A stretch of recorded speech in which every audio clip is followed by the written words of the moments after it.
Welcome to the Inspection Empire Builder podcast. On this episode, we're talking about AI and how it's going to be affecting our industry.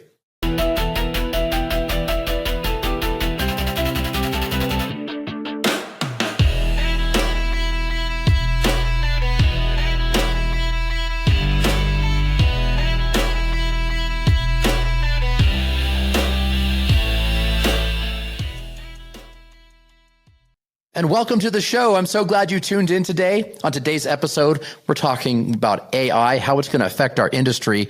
And we have on the show today, Ian. How are you doing, man? I'm doing great. Thanks for having us on, Matt. Yeah, man, I'm glad you made the time to come hang out with me and chat about this stuff.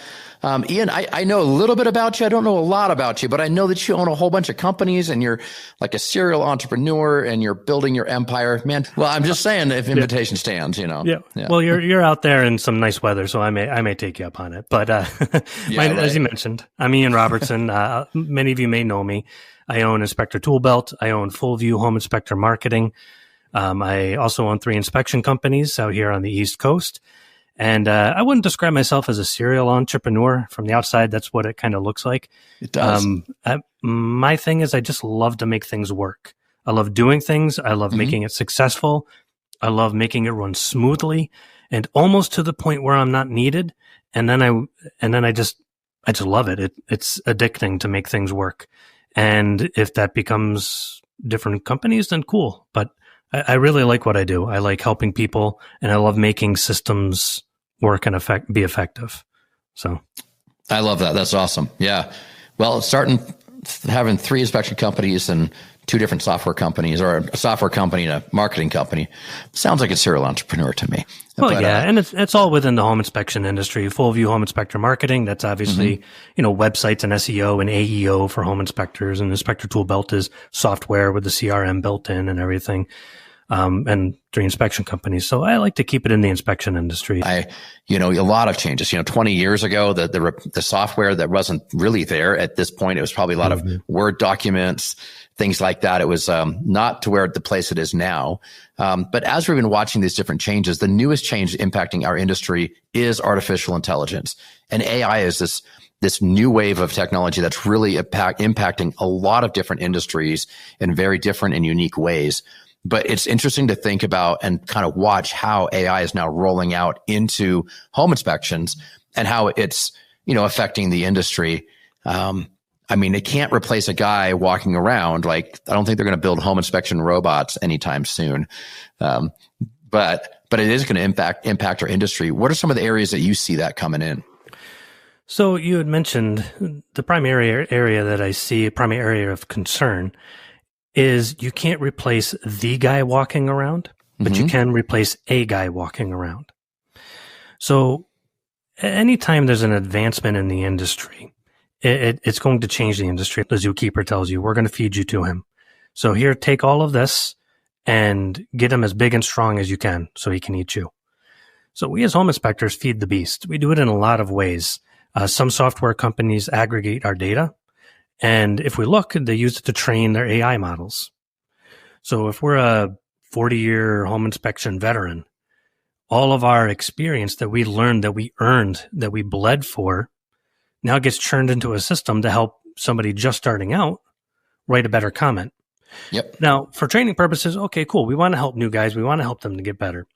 But here's the issue the scenario that I come up with is eventually, if we continue down that path, what will happen is not the guy walking around, but a guy walking around. So the lower end of the market, the bottom 2/3 or half, depending on your projection, will go to college students and less qualified people that are willing to climb into the basement or crawl space, climb on the roof, get dirty and take pictures. And people will start to accept a lower quality inspection for the sake of price. And they've already started doing that as a market. There are companies out there that do lower quality inspections at a lower price. And whenever that starts to happen, what one generation accepts, the next generation embraces. Yep. So this year, nobody's going to do that. Okay. But now some people have already started. Give it 5 to 10 more years, which isn't very long. And now people are like, well, what gets your inspection? Why is your inspection worth more than the college kid with the iPad scanning things with AI? Now we're going to have to stand there and defend our industry. Right. So that is where it affects it the most in the negative way. The positive way is we've been given a huge sword to go into battle with, like we've never had before. You used to have to hire, graphic designers and content managers, and our reports. You know what? If we were just terrible at writing reports, our reports would just be terrible. And that was just the way of life. Now you can go click, make this comment longer, like in Inspector Toolbelt. You can go click, write this comment for me. Click, make it shorter, click, make it longer, click, check for spelling errors and grammar stuff. We can do that on ChatGPT, wherever we want.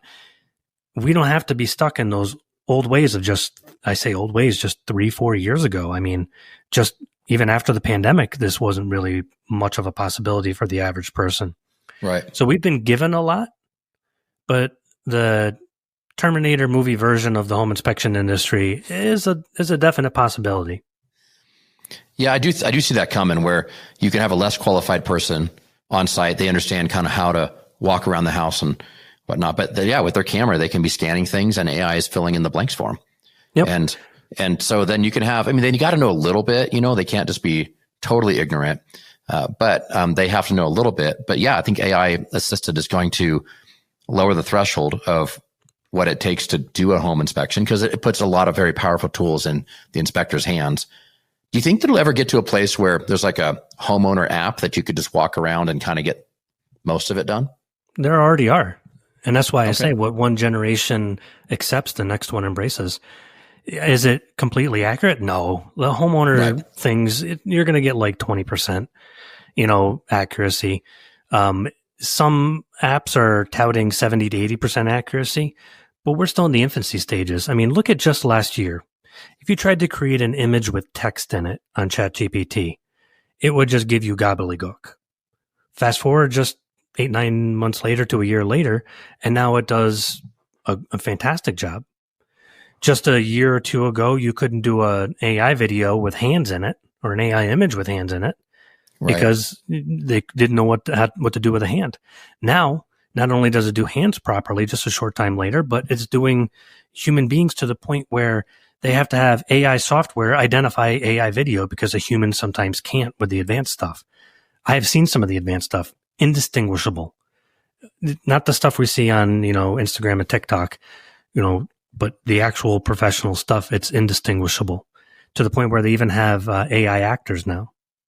So once those advancements hit the inspection industry, you're going to see what they have planned for that and it's not just home inspections.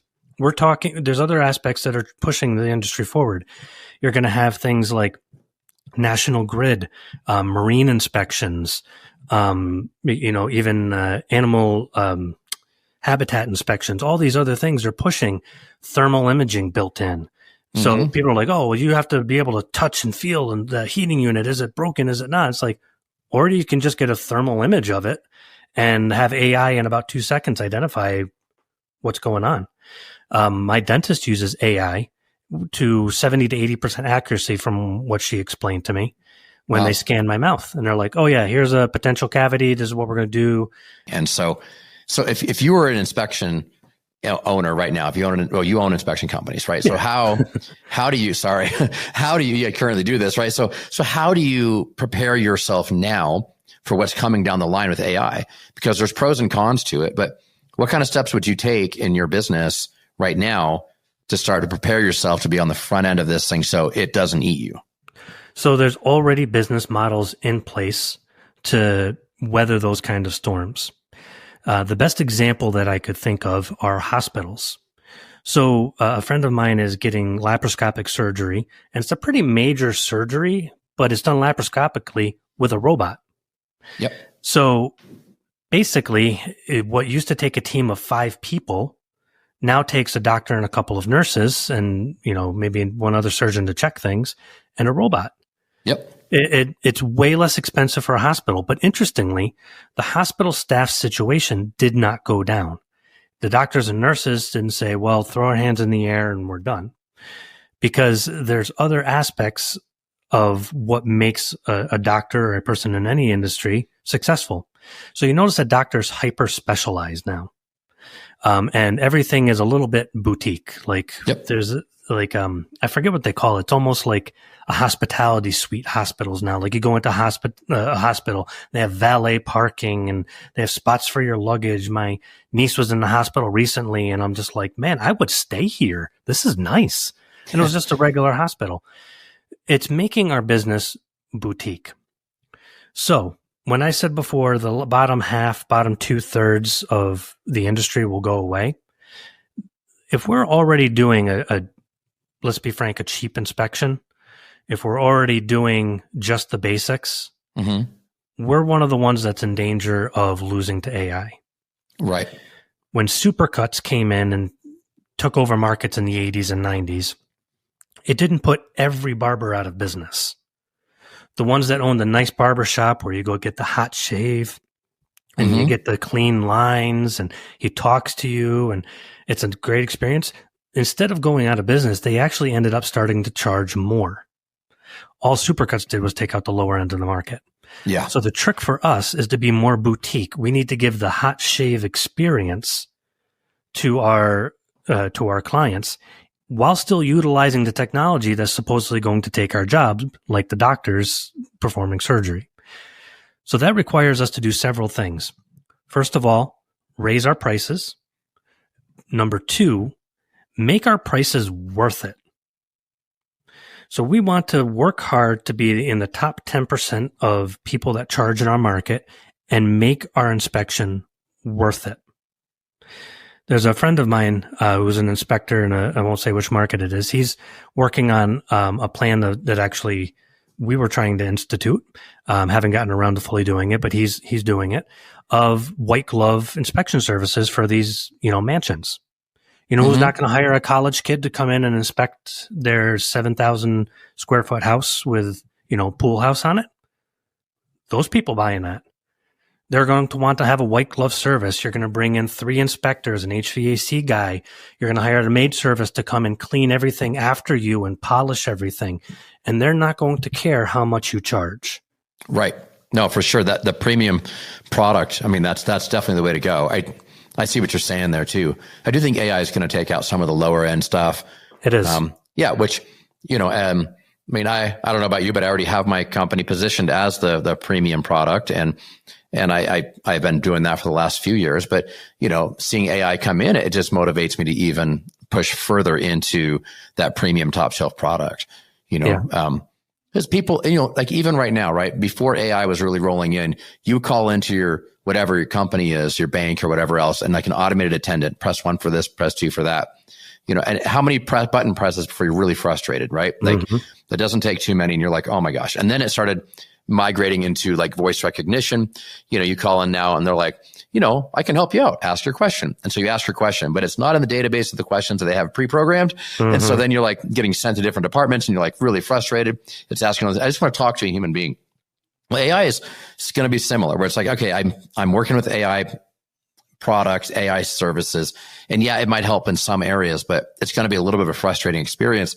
I think people, maybe not frustrating, but people are going to want to talk to humans as well. And I think it's going to be a premium product to do that. And I think AI is going to be better at like answering the phone than, the old push button or the old, got to have the voice pattern just right for it to get to where you want to get to.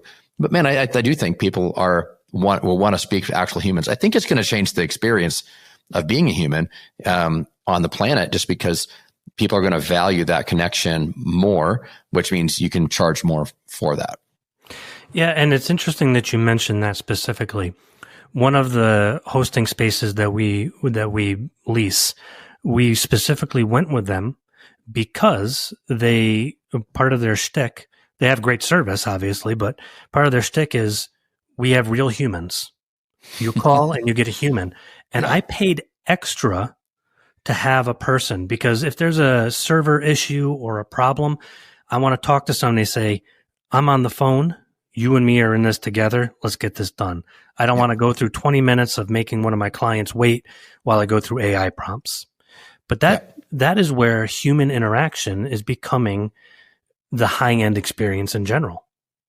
So, I mean, anytime that you have something that differentiates you, it's always going to be your USP.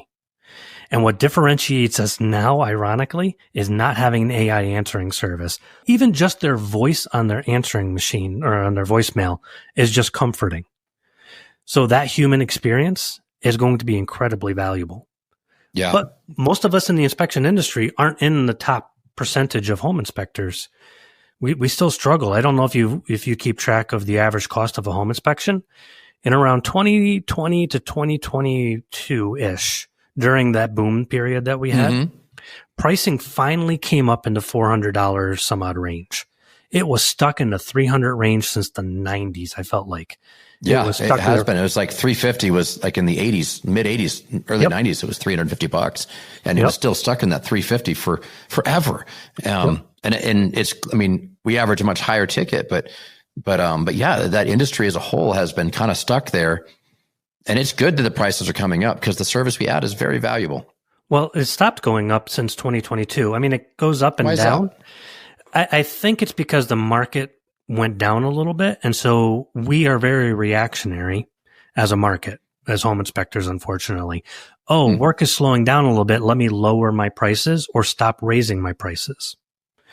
So we should not let the market dictate what our prices are. We should dictate what they are. Not price, what do they call that when you price setting and you agree to price fixing? Price fixing. Yeah. We're not talking about that, but we're saying what's our value? So for instance, we can add value to our inspections by not just performing a home inspection. I hate it when a guy tells me, I'm like, okay, what sells you? Well, I perform a better, I'm like, whoop, hang on. That's great. Yeah. I'm glad you're working hard. I don't want to hear it because that's not a unique selling point to anybody. Right. Well, I do infrared. I'm like, okay, cool. So does everybody. Yeah. Add some services. For us, we're also a one-stop shop. Things that you really aren't going to be able to replace easily. So like water testing, really hard for AI to replace our water testing in New York State, particularly. Wood destroying insect, can it do it? Yeah, but it's going to be a little bit harder for it to do that than it is even a home inspection, to be perfectly honest. More in particular, anything laborious like septic testing. It's really going to be hard to get a college student to dig up the lid. First of all, find the lid. That's the hardest part of a septic inspection, finding the lid. You got to find it. Man, that's tough sometimes. Yep. Or getting them to go on the roof to do a sewer lateral inspection.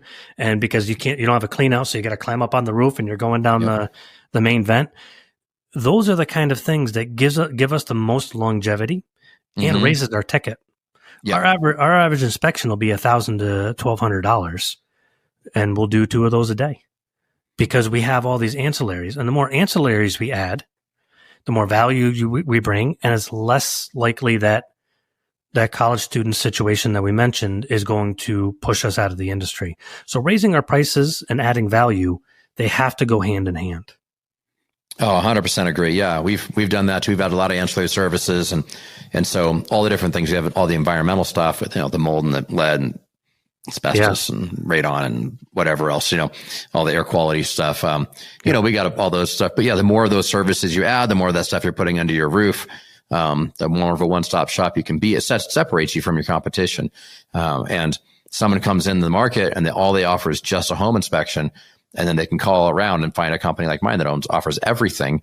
It's just harder for them to compete. And so, and then with the AI assisted inspections, you end up with, experience shows you where to find that clean out or that septic lid. Experience shows you, all these different things that the new guy coming in struggles to find these access points, they haven't seen it all. And once you have people that have been doing this for years and have seen it all, or seen a lot, you never see all of it, but once you've seen a lot, you've learned a lot. And all of a sudden, the tips and the tricks of the trade that, like the college kid with a fancy app is not going to know that, until they've been doing this for a season of time. And so, differentiate you from the competition. And I'm telling you, like if AI comes in and there's some lowballer guys that come into my market and start using AI and they want to take the low end, cheaper inspections, they can have them. If I do less inspections, but they're all the high ticket premium ones, I'm okay with that. Like that's not a big, like really, if I have to get down to it, I'd rather do less inspections, high ticket, higher premium. That's just a better win all the way around. Yep. And I've used the illustration to your point. If I'm the highest end burger joint and I sell a, $80 burger and it's amazing and people come from all over the US to try the burger, I don't worry when McDonald's moves in down the road. You know who worries when McDonald's moves in down the road? Burger King. So right. If we're already the Burger King of home inspection companies, and none of us like to admit it if we are, we should be afraid. If we're already doing that cheap inspection, they're going to come in and do a cheap inspection, and we're going to be competing with them. We don't want to compete on that level. Right. And there are going to be a group of buyers that we all have price shoppers call us, and we need to educate them out of the price shopping mode and say, do you want to save $100 on your inspection, or do you want to have that $30,000 defect found? But the market is just going to start to accept a lesser experience. College couldn't find the septic lid. Okay. And people just start to accept that. They're like, that's just how it is. We want to target the people that don't have it. And we want to exercise our human voice. And I just want to mention this too, because we give up our human voice in our business too often. I've seen home inspection companies produce less video content and more written content because it's easier. It's easier to get, ChatGPT, write me 40 blogs and write me 30 social media posts and give me 15 social media images, and we just dump it. It's just a glut of garbage information. And we talked about this before the podcast. We want to make diamonds. We don't want to have, go back to Jurassic Park, that big pile of Brontosaurus poop. We don't want that to be our marketing. But AI, that's what it gives us. They call it the bog, the AI bog. Even Google is having a hard time indexing everything because there's just so much regurgitated garbage now. Yeah. So when we give up our human voice and we just do AI stuff, we're less human, and it makes our product look less human. If we want to differentiate ourselves in our reports, in our marketing, websites, social media, whatever, have an actual voice, record a video, record videos each day, write articles ourselves, or at the very least adapt the AI stuff, or for the bare minimum, at least read over it before you post it. These things are important. A good example is a friend of mine, George Karampoulos. He's Greek, hard last name to say, but he sells templates, and his template is well known for being very natural and human sounding. Some of the best feedback that we have for our App Inspector tool belt comes from from clients that use his report, not because of the style of the report. Everybody always comments on that, but the best feedback for content comes from them. People will be like, oh my goodness, it just made me feel good. Like you were talking to me. We lose that human interaction with people in our company when we go click, make this comment better, or write this for me. Right. We also become less able to explain things to people. Yeah. Because people are good at, they do call and ask, right? You have clients call up and ask, hey, I have a question about this.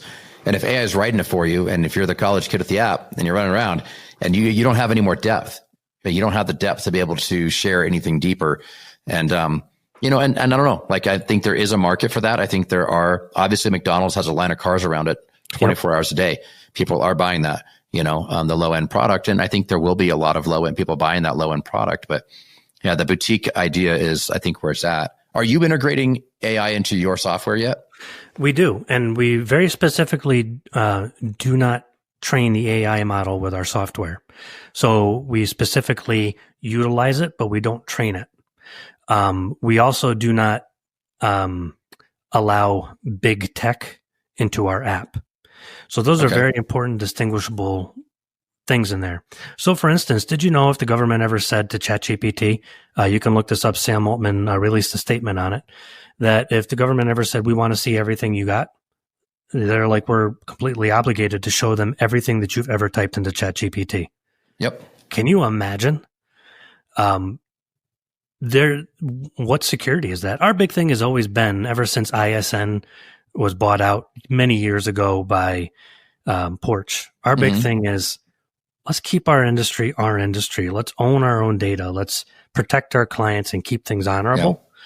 But I'll tell you what, there's a group of buyers, a growing group of buyers that, years ago, people were like, oh, I don't care. Everybody's got my data. People are becoming very data privacy centric now.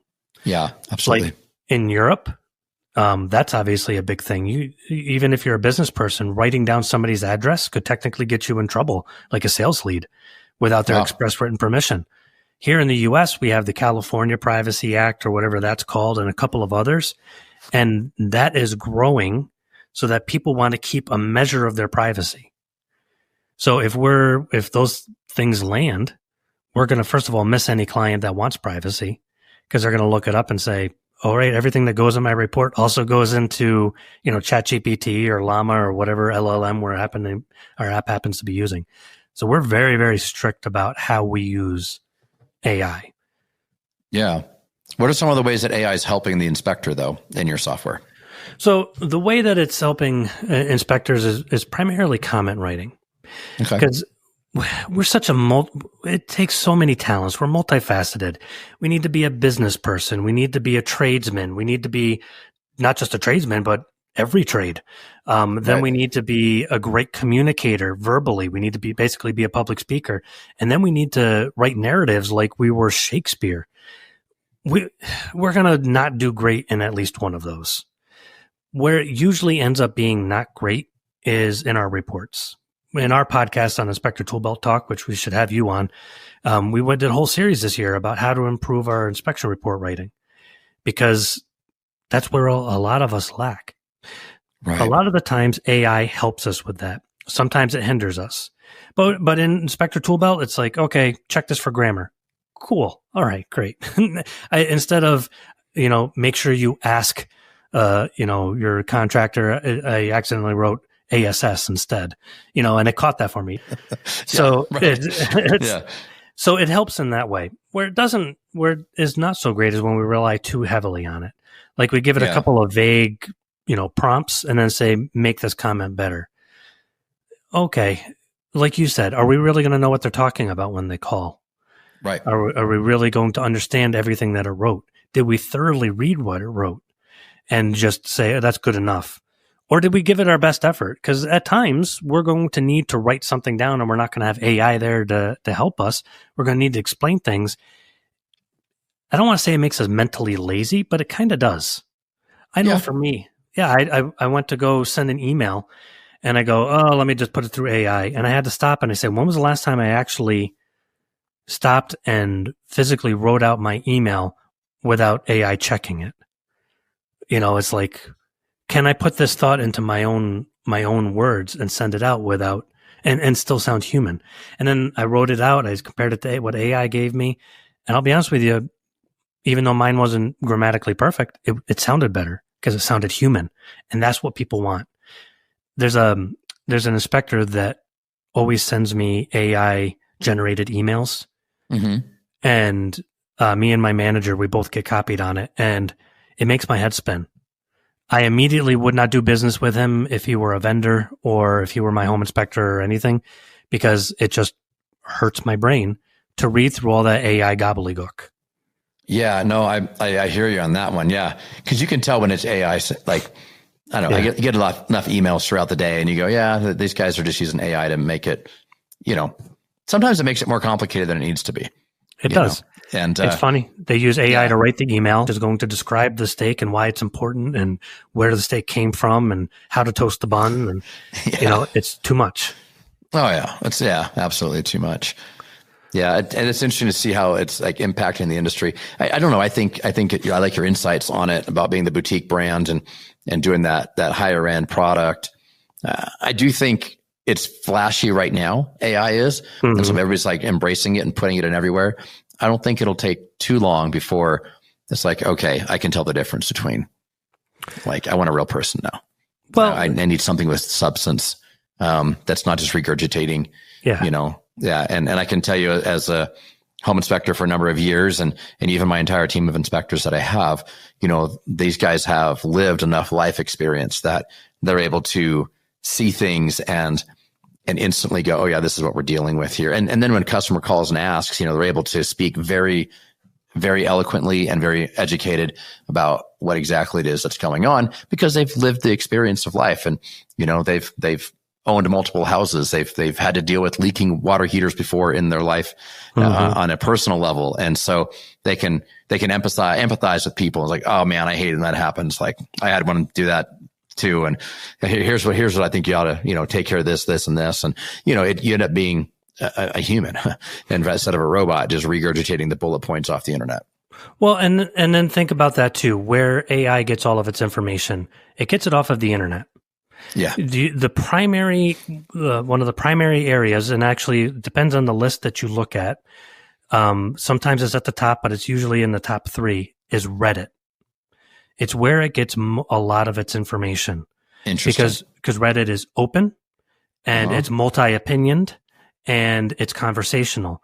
LLMs have been training off of Reddit like nuts. In fact, when we do marketing, we market on Reddit specifically for AI because AI picks up on it a lot from Reddit. How much accurate information do you get from the keyboard cowboys on Reddit? I'll tell you it's terrible. And I've had website clients. Are you trying to imply that not everything on the internet is true? Yeah, I know, right? New ideas every day, Matt.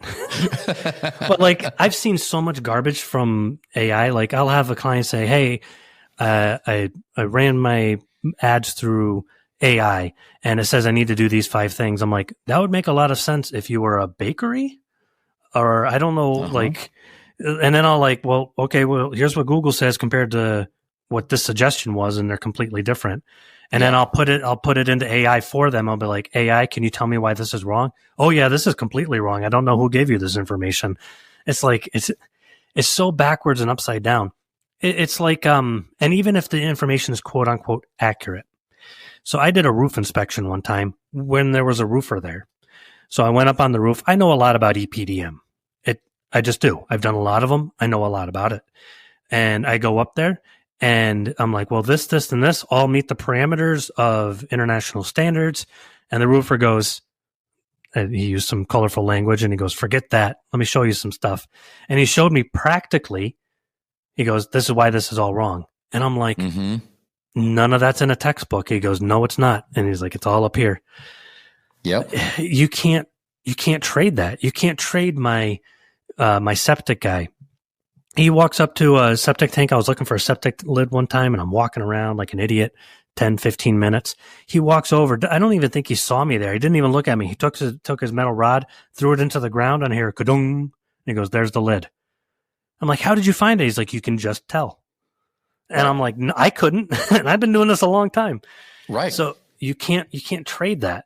No matter how much you train AI, there's always going to be a market for people who know what they're doing. In fact, more of a market. I definitely agree with that. And I think the value of that person who's doing what they're doing goes up because of AI. So, yeah, exactly. So what you just said there, the value of that person goes up because of AI. Whenever there's a $199 inspector that comes into my market, everybody freaks out and I go, why? Yeah. Give me 10 of them. Heck, have 30 guys in my market and they're like, whoa, they're going to take all these inspections. I'm like, no, they're going to make me look good. Whenever there's a $199 inspector in the market, my prices go up. Nick Gromyko, we had on our show, and he said, I wish there was 100 Ashies out there. Not bashing Ashie, but Ashie's smaller. And he's like, because I can advertise Internashi over Ashie any day. And but once you lose the lower end of your market, it's hard to differentiate yourself because now the whole market just got a lot smaller. So bring on the college students with the iPad. Be like, cool, I'll raise my prices, become more boutique. And they'll be like, where's Ian? Where's his company? Where's Matt?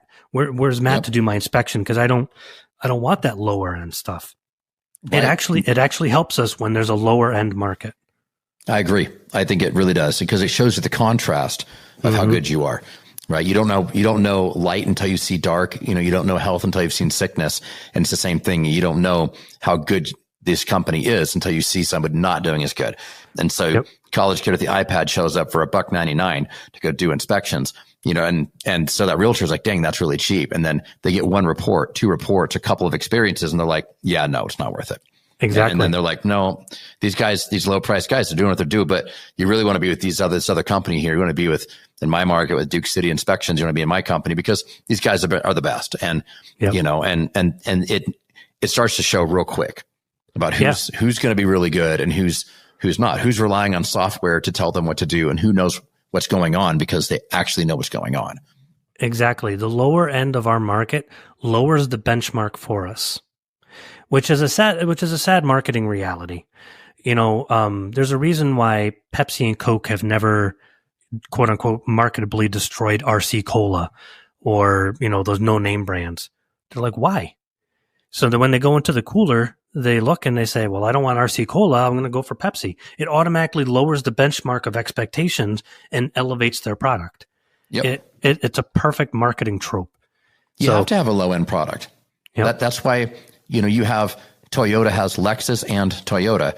Why Nissan has Infinity, the upper end, and Infinity, and Nissan and Infinity, right? You have the different car brands that all do that. It's the same way. You test drive a low end inspection company, and then you go do a high end inspection company. You're like, oh man, it really, the contrast is there, and it just shows how much better we really are.